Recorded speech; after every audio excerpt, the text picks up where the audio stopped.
меваю сабзавот ва дигар хӯроквории тавлиди вилояти Хатлон дар ин ҷо ба намоиш гузошта шуд. ҳадаф аз ин ёфтани шарикони тиҷорӣ барои содирот ба хориҷа унвон шуд.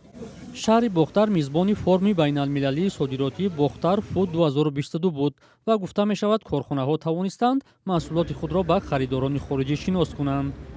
мо дар ин ярмарка маҳсулотҳои худамонро нишон медиҳем ва ин маҳсулоти мо мисол ба он шахсоне ки мисол лозим аст онҳо бо мо шартнома мебанданд ва савдои мо кушода мешавад. дар намоиши Бохтар Фуд 2022 ҳудуди 200 намоянда ва соҳибкори дохилӣ ва хориҷӣ ширкат карданд. мева ва хушкмеваи Хатлон баҳои баланд гирифт. کارشناسانی هستند که در این سمت کار میکنند. خصوصا برای میوه و خشک میوه ها ضرورتمند هستند. ما یک جا کار کردیم و امیدواریم که این محصولات نه تنها در امارات متحده عربی بلکه در تمام خاورمیانه فروخته می شود. Products reach to the not only to United Arab Emirates market but all the whole Middle East inshallah.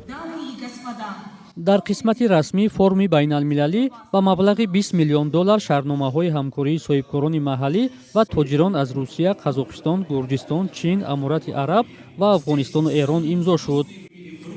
ин форум бо ташаббуси агентии содиротии назди ҳукумати Тоҷикистон ва USAID роҳандозӣ шуд, ки ҳадаф аз он рушди содирот дар солҳои 2021-2025 будааст. ин дар ҳолест, ки коршиносон аз эҳтимоли камбуди ғизо ва боло рафтани нархи он дар бозори дохилӣ изҳори нигаронӣ мекунанд.